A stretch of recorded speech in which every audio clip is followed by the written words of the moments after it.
Thank you for joining us for another power-packed message from Dr. Myles Munroe, provided by Munroe Global Incorporated and MunroeGlobal.com. We transform followers into leaders and leaders into agents of change. We hope that this message is a blessing to you as you advance your life and discover your purpose.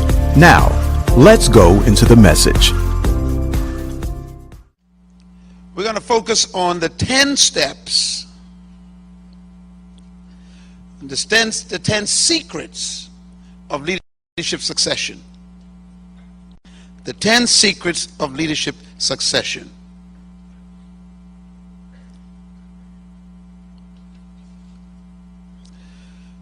Our focus is going to be specifically on understanding the principle of succession. How does one prepare themselves to mentor and develop a person for succession? First, we need to think about the mind of the leader. This has to do with the mentality or the belief system of a leader, because mentoring requires a certain attitude. So the first statement I want to make in this segment is to focus on the fact that leadership is about sharing power. That's a mentality issue, or as we would say, a philosophy issue. If your philosophy is gaining power, protecting power, reserving power rather than sharing power, you will not mentor. So your philosophy will determine your behavior. So this is a philosophical statement. True leadership is about what? Power sharing. Think about it for a minute and see if that's your belief. Do you really believe that? You might be quick to say yes, but if you think about your lifestyle, your leadership style, and your leadership behavior, it may be saying something different. Your ability to share power has to be regulated by a sense of security. That leads to point number 2. True leadership does not seek power. It seeks to empower. The average leader today in all countries that I've been in are motivated by a desire for power. And power can be defined many different ways, but in most cases it's considered control. Whether it's controlling people or controlling assets or controlling resources. And this is why people want money, they want position. Even knowledge could be used to gain power. But our job as leaders is to empower people. Think about what that does if that's your belief system. When you enter a position, or if you start an organization, I ask you a question. Why did you start the organization? It's not necessarily to accomplish a goal like building a building or establishing a company or gaining profits.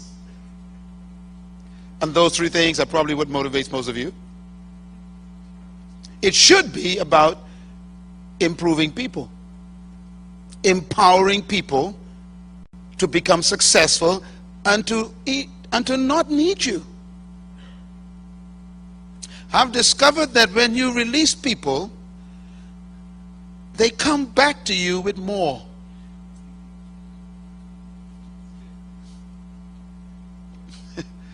Because they expand.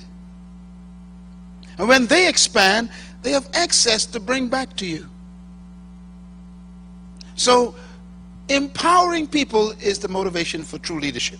Number 3, the priority of true leadership is to prepare your replacement.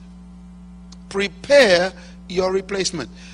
Work from now on, when you go back to your workplace or your job place or your business or your ministry, make this a goal. Write it down in capital letters. I'm going back to prepare my replacement. Make it one of your goals. You know, we write goals every year. Don't leave mentoring off your goal list.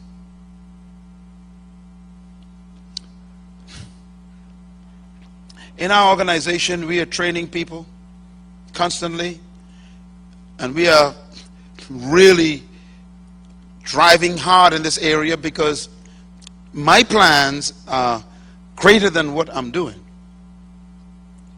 I'm talking about in our local environment here, because if I become so attached to the local, then I can't handle the international. So whatever you embrace will hold you.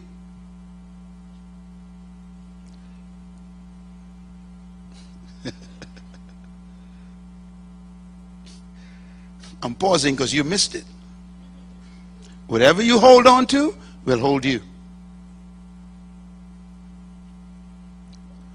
So hold everything very slackly,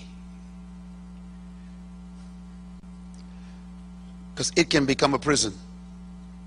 Number 4, true leadership does not just capture a vision, which is what we are all driven by, our vision, but we also capture not just a vision of the future, but a vision of the future leaders. How about that for a vision? Sometimes we only have a vision of our organization, of our dreams, our ministry, our business. What about having a vision of the future leaders who will run it, who will inherit it, who will take over? Have a vision of the leaders as well. It doesn't make logical sense for you to have a great vision to build something significant in your lifetime, and in the end, when you've died, no one is there to take care of it. So don't just have a vision for your vision. Have a vision for the leaders who will preserve it. And again, that demands mentoring. All right. The principle of succession is an interesting one because we don't think about it too often. But here's one of my take on this. A vision that is genuinely from God will always be bigger than your lifetime. In other words, God will never give you an assignment that you can complete in your lifetime, because He is a generational God. He will not allow you to complete the vision. He'll allow you to finish your phase of it. Most of what you've written down to do will not be done by you. It requires succession. So you can always tell when a dream is from God. You can never finish it. You can only finish your part of it. You know, I think one of the greatest statements made by Jesus Christ on earth, who I consider to be the greatest leader that I've ever thought of and meant, was this: it is finished. And I think what's important in those words is He did not say, I am finished. There's a big difference between I am finished and it is finished. It is referring to a phase. Why? He is still working, isn't he? But he went to another phase, and the phase required relocation to another place. And he's now working, and his phase now is what? Intercession. But he's still working. Your next phase may require relocation. Who told you you're going to die in Guyana? But you see, if you're so stuck on hanging on to that position, God can't get you to the greater work. You could be so in love with what you are doing that it prevents you from your greatness. Never think what you are doing now is great. It's a phase. How can you be better than resurrection? Simple. Go to heaven, sit on a throne, and pray. That's greater than resurrection. Now, I mean, you think you can't get better than resurrection. Oh yes, he's gotten better. He is seated on a throne. That's better than resurrection. See, what you think is great is not the end of your life.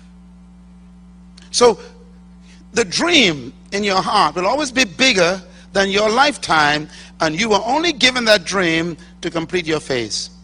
And it's important to know when your phase is over. Age does not measure the phase. Please write it down. The phase of Jesus Christ's assignment on earth was finished at 33 years old.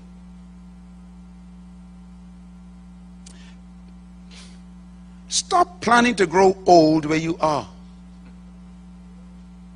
You're blocking the next generation.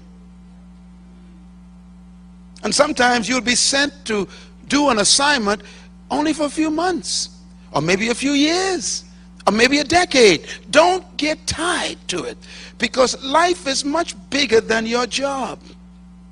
Your life is bigger than your job. And so don't get stuck. If the spirit of mentoring and succession comes upon you, you'll always be progressive. You'll always be free to move. And by the way, if you capture the spirit of succession and mentorship, you will never be depressed when they fire you. Because your interpretation of that would be, it's time to move on. They didn't fire you, they released you to your next phase, that's all. But if your job was your life, they destroyed your life.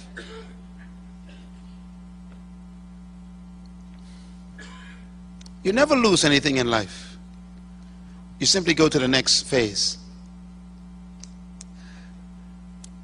Number 3, the ultimate goal of true leadership is not to maintain followers. And I want to repeat that, because I believe that we have this idea that we must keep people coming after us. And that is not the goal of leadership. The goal of leadership is to maximize people's lives around you so that they can become greater than you are. This is the heart of leadership. Now, we're going to get to some deep stuff here. Why don't we reproduce leaders? Take a deep breath. Oh dear. Here's some reasons why you don't produce leaders. Everyone, please get this CD and brainwash yourself with it, or wash your brains, because you could be one of the greatest hindrances to success and progress if you do not want or nor desire to reproduce leaders. But why don't we reproduce leaders? First reason, because we replicate the poor leadership habits of others. In other words, no one trained us, so we don't train anybody else. No one helped me, so I ain't helping nobody. That's the attitude we have. I got here by my own hard work, let them get there by their own hard work. In other words, you are replicating this bad habit of the leaders that were in your life. Well, I am going to believe that that changes today. That you are going to leave here with a different example of leadership. Second reason why we don't produce leaders is we lack good models and mentors. If you didn't have a leader in your life that was a good role model, you will find it difficult to become one. And this is why fathering is so important. A good father will produce a good son who will produce another good son. Your models become your life lessons that you teach other people. So we don't produce leaders in our lives because no one produced us. Third reason why we don't produce leaders is because we lack training. We don't know how to do it. This is why the International Third World Leaders Association exists. We exist to provide formal training opportunities like this right now, so you could stop guessing about what to do. Stop experimenting with people's lives and with resources and with money and time. You need to use them strategically with precision, and that means you need skill to do that. So we need to be trained so we can train. Many of you will take this material that you get here today, and when you use it, you're going to be better than I am. And I expect that. It's going to come through your personality. It's going to become your own information, and that's what I want. Because if I train you properly, you will be training other people better. Leadership is reproduced by leadership. Number 5, why don't we reproduce leaders? We lack the power of letting go. We don't want to let go. We don't reproduce leaders because we don't want any other leader around us. We want to be the chief. Everybody else is Indians. Pardon the expression, but we use that here in the Western world. We need to have the attitude that we are in the business of chief makers. And to do that, you got to let go. Why don't we let go? Because we have made our positions synonymous with our value. Why don't we reproduce leaders? Number 6, we put paperwork before people work. I got a lot of work to do today. I can't see anybody. You ever said that? I have a lot of work to do today. I can't see anybody. Don't look now, but that's you. I got a lot of paperwork to do today. I can't see anybody. So we don't reproduce. To reproduce leaders, you must spend time with people. There's a place for paperwork. It's between 11 p.m. and 3 a.m. That's me. My days belong to people.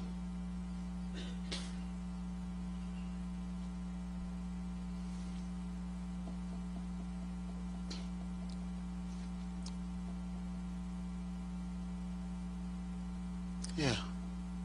That's why we don't reproduce people. We reproduce memos. Mentoring is about people, not memos.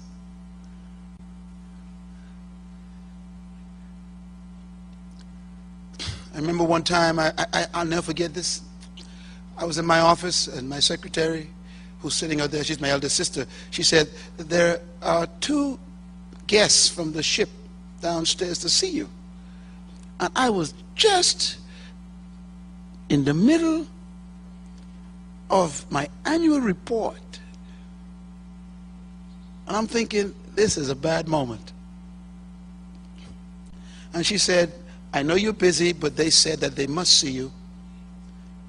They've been reading your books, they've watched your TV shows, and they came to the Bahamas on a cruise, and they took a taxi all the way over to our center. They just want to see you for 3 minutes, just to shake your hands and tell you thanks for helping them. I said, oh, man. And I heard a voice. They are people. So I closed my folder, shut the computer. I said, bring them up. And they came up to my office, walked in. There's sandals, short pants, t-shirt, hat. This guy and his wife. And they were so happy to see me, and we hugged and greeted. And I said, sit down. They said, no, we didn't come to stay long. I said, sit down. They said, why? I said, because you're people. And they said, you would actually take time to see us? I said, sure, you're people. That's what I heard. So we sat down, chatted a little bit, and they told me where they were from and how much our work had blessed them and changed their lives, and how their kids were reading our books, and their young son had started a business from reading one of my books, and they were so excited, and I was listening to them, and I was so encouraged by what they said. And I said, thank you so much for coming. And they stood up. They said, can we take a picture? I said, sure. We took a picture. And we were walking down the hall back out to the door. And the guy turned around and said, oh, by the way, we bought you something. And he turned around and gave me an envelope. $10,000.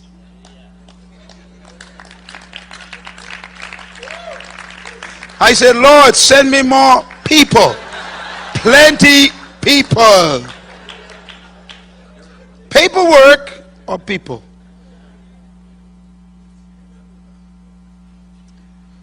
You never know what they're carrying.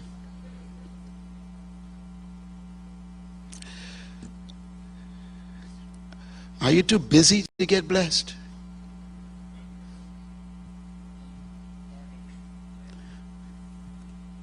Why don't we reproduce leaders? We lack affirmation. The absence of affirmation in our own lives. If people didn't affirm you, you will find it difficult to affirm other people. This is where we get the attitude again. No one helped me, so why should I help you? That's the spirit of this strange attitude. I'm not going to mentor you. No one mentored me. I had to work hard to get what I have. That's the reason why you got it, so that they don't have to work hard to get it. You mentor to prevent the other person from going through the stress.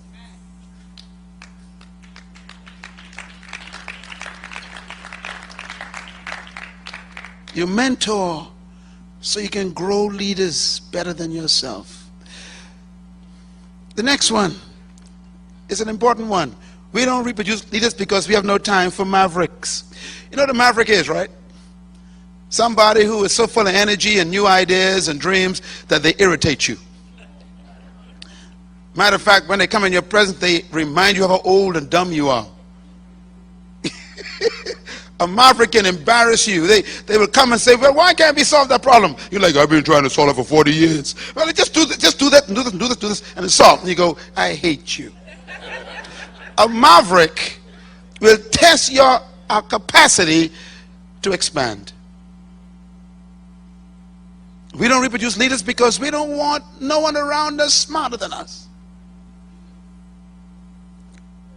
You know, you got these kids coming out of college now with a degree in cyberspace, internet visits, and you just trying to type with one finger, and they get hired in your department, and they make more money than you who've been there for 50 years, and you hate them.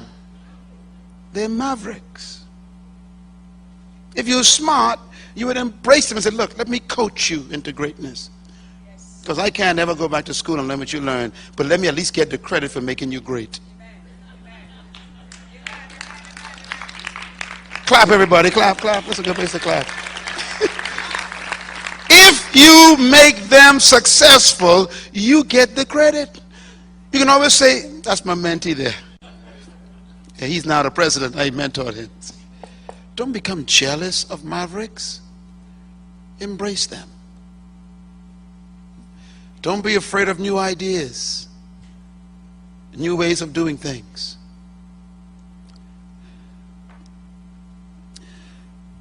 This last one is very important. We don't reproduce leaders because we are dictators. We tell you what to do. You listen to what I say. I'm the boss here. I am the bishop.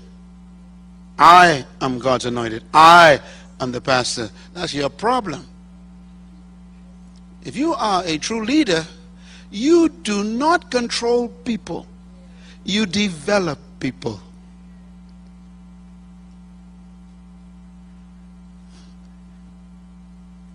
Do not be a dictator in decision making. Otherwise, you'll never create leaders. Allow people to run with the vision. You know, this conference, I didn't have nothing. I didn't do anything for this conference. Our entire staff and leaders, they've created this whole thing. At the beginning, I did everything. I was involved in every detail, but today I don't touch it for years. Why? Well, I've reproduced myself.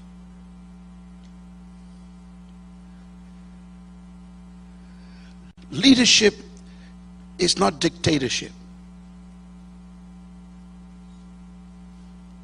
Release people. Reproduce them. Okay, here we come down to the end. 10 marks of a secure leader. 10 marks of a secure leader. Number 1, think beyond your leadership. This is imperative. If you are going to be a leader that mentor your successor, you must first think beyond your leadership. You are not an end in yourself. This is not about you, and you are not the star. You are simply an extra on stage. Number 2, think generationally. Think about the unborn and what you would provide for them and how you prepare this place for the unborn. Number 3, be aware of your mortality. Great leaders always think about their death. Foolish leaders believe they ain't never gonna die. You are a great leader if you are constantly conscious of your mortality. I could die tomorrow. You know, one of our fellow trustees who passed away not too long ago, Dr. Turnell Nelson, we used to sit in my kitchen for hours and talk, sitting on the stool. And we'd be sitting there talking all kind of dreams, and he would just teach me so much stuff and share his heart with me. And I used to keep telling him, you need to write some of this in books. Hours. And then he was gone. He wasn't old. We still remember him energetic, running up and down here, teaching us.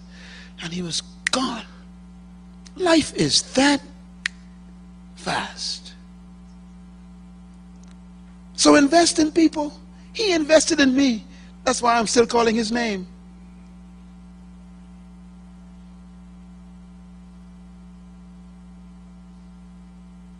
Some of you are here because of him. In this meeting today. He started to build a building in Trinidad, never finished it, but he built you. He invested in people. His legacy is in us. Who are you mentoring? Because you know you will die.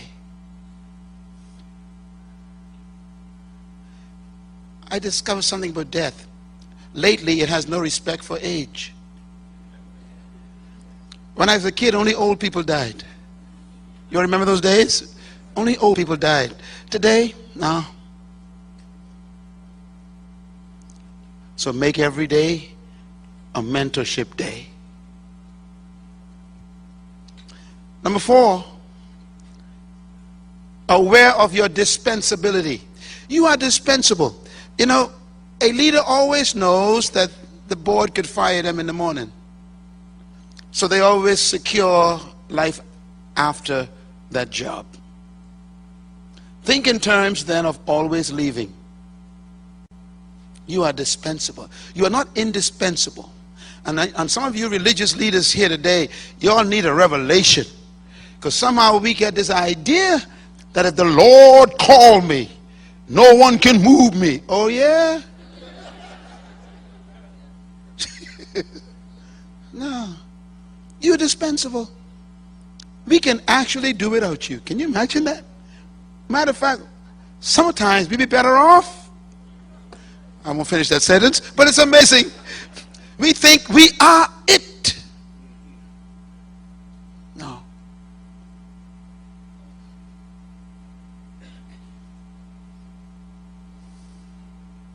I made a decision that the next 4 years of my life, I am going to empty myself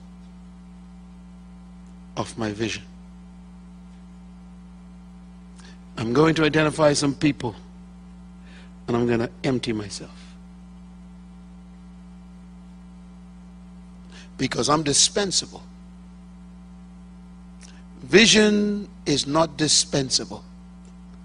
Visionaries are.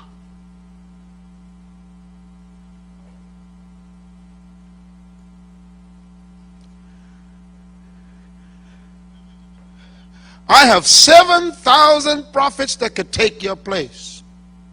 So settle down, Elijah, and behave yourself. You're dispensable. It is a privilege to be leading, not a right. Yeah. Number 5. The mark of a secure leader. They are aware that they are responsible for the organization's future. This is very important. Most of the time, people in leadership positions in organizations, whether it's a political party, or whether it's a church, or whether it's a business, or a family business, we get this idea that we are in that position to secure ourselves. So we try to get promoted, we try to get a big salary, we try to get a private parking space with our name on it, we try to get the corner office, we try to be one with the title, the bishop, this thing, and God is saying, no, this is about the organization. Leadership is about securing the company.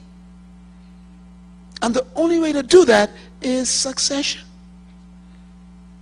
You want a human to protect this place.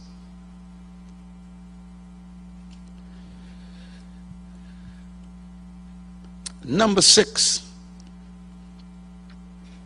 a secure leader is secure in herself, in himself. Their security is in themselves. They don't get their security from what they do, or what they are called, or what position they are in. Their security is inherent in their revelation of their value to God. They know they are important to the world because they were sent to fulfill an assignment. That's their security. So no matter where they are still confident. Number 7, a secure leader is not afraid of other people's success. Boy, that's a big one. I've never seen so much jealousy than I've seen in the Christian environment. Jealousy is a sign of insecurity and a lack of vision. Jealousy means you don't know who you are, and so you don't want no one else to be themselves.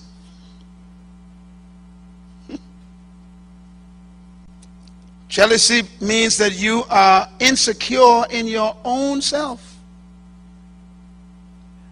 A person who is confident will always encourage other people's success. They rejoice when other people succeed.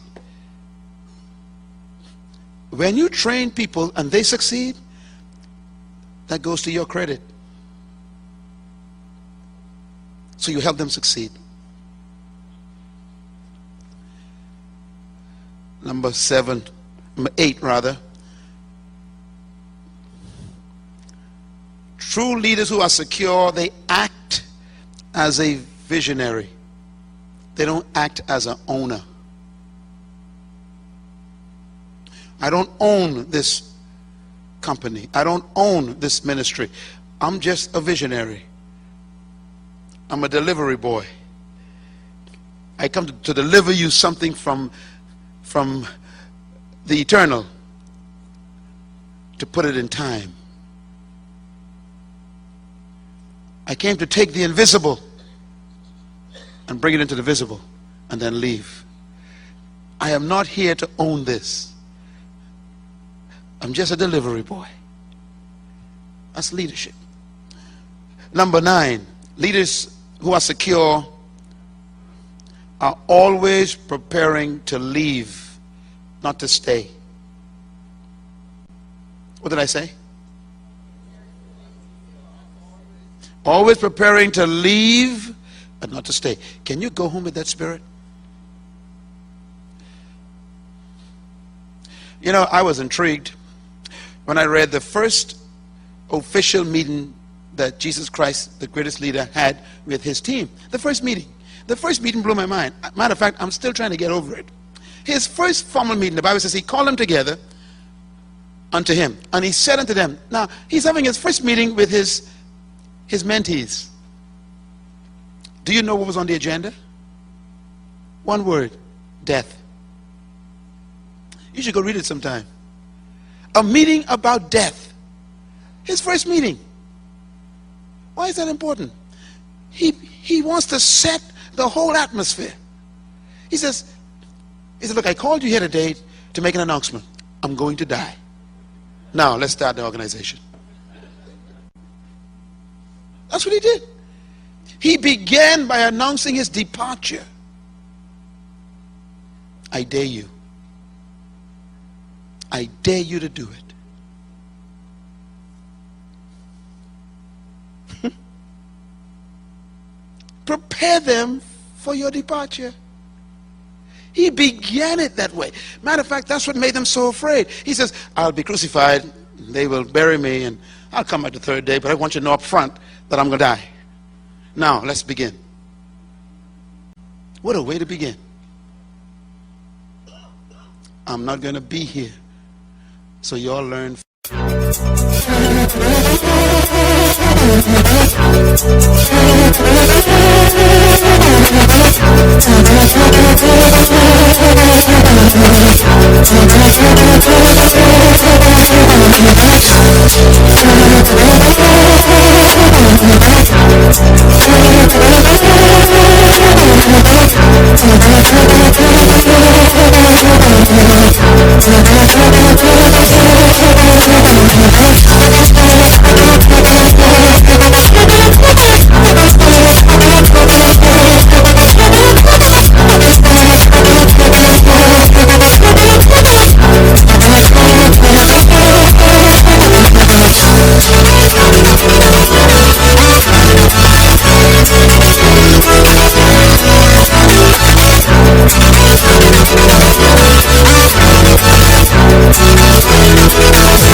What he was saying.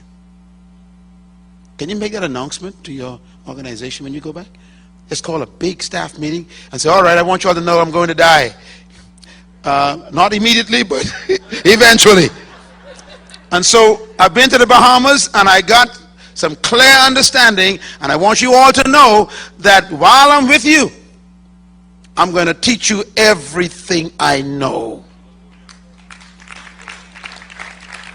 That should be your attitude.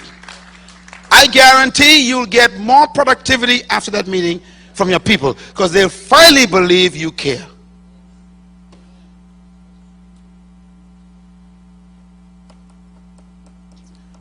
It's not about you. You're temporary. Once you make that announcement, it generates a spirit of obligation for you to mentor. You become more conscious of your responsibility to take care of every person in that organization, to help them become better. And number 10, secure leaders.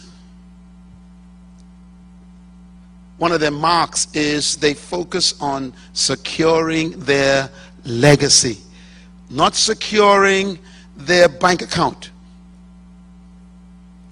not securing their real estate, not securing their cars. They are more concerned about securing what? Their legacy. They think that way. This is the spirit of mentoring.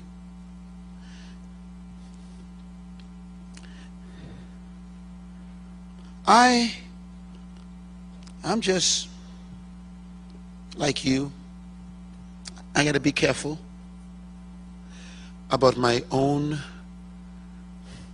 notoriety. It's a heavy burden, but it can become a killer. I'm very conscious of my very thin clay feet. I could be here today, gone tomorrow. I'm very much afraid of my own success. Success is hazardous.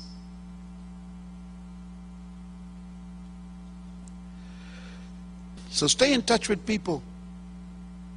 Make them your priority. Give your life away. Distribute yourself to your generation. Become a mentor of mentees who mentor.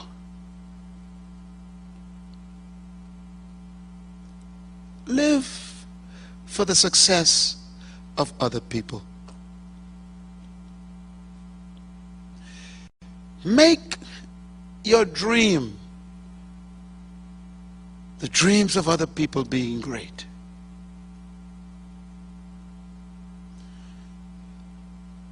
It's good for you that I am not present,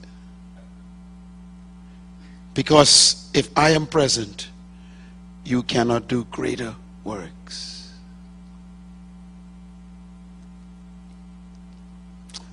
May that be your prayer also.